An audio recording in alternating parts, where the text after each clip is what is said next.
నూతన సంవత్సరం సందర్భంగా చారిత్రక భద్రకాళి ఆలయంలో పెద్ద ఎత్తున పూజలు చేస్తున్నారు భక్తులు.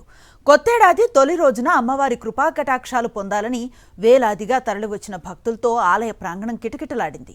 ఏడాది పొడవునా ఆయురారోగ్యాలు సుఖశాంతులు కలగాలని కోరుకుంటూ భక్తులు తెల్లవారుజామున 3 గంటల నుంచే ప్రత్యేక పూజలు నిర్వహించారు. దీనిపై మా ప్రతినిధి రవిచంద్ర మరింత సమాచారం అందిస్తారు.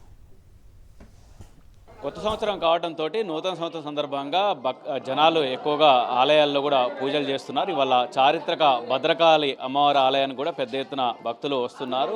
ఉదయం నుంచి తెల్లవారుజాము నుంచే భక్తులు పూజలు చేసేందుకు ప్రత్యేక పూజ చేసేట్టుగా వాళ్ళు దర్శనం చేసుకున్నట్టుగా వాళ్ళు కూడా వస్తున్నారు. ఇక్కడ అర్చకులు ఉన్నారు, వాళ్ళని చూస్తున్నారు. అంటే ఏ సమయం నుంచి భక్తులు వస్తున్నారు? భక్తులందరికీ ఆంగ్లనామ సంవత్సర శుభాకాంక్షలు. భద్రకాళి ఆలయం అమ్మవారికి 4:30 మబ్బుల బ్రాహ్మీ ముహూర్తం తర్వాత అమ్మవారికి పంచామృత అభిషేకములు ఇత్యాదులు నిత్య పూజకములు జరిపించిన తర్వాత భక్తులకు సర్వదర్శనాన్ని ఏర్పాటు చేశాము.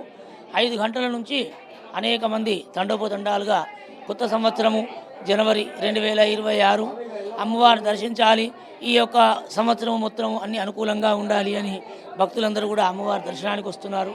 అయితే ఇది తెలుగు సంవత్సరము మనకు ఉగాది నాటి నుంచే కొత్త సంవత్సరము. అయితే సరే ధర్మంగా ఇది ఆంగ్లనామ సంవత్సరము అందరము జరుపుకునేది ఇది అన్ని మతాల వారికి సంబంధంగా మన రాష్ట్రం అన్ని దేశాలు కూడా జరుపుకుంటాయి. దీన్ని కూడా గౌరవిద్దాం. అలాగే ఈరోజు 1వ తారీఖు నాడు అమ్మవారిని దర్శించాలి, ఏ బాధలున్నా తొలగిపోవాలి. ఈ 1వ తారీఖు నుంచి మళ్ళీ డిసెంబర్ 31 మళ్ళీ పూర్తయ్యే వరకు కూడా అన్ని శుభాలు కలగాలి అని భక్తులు అమ్మవారిని ప్రార్థిస్తున్నారు.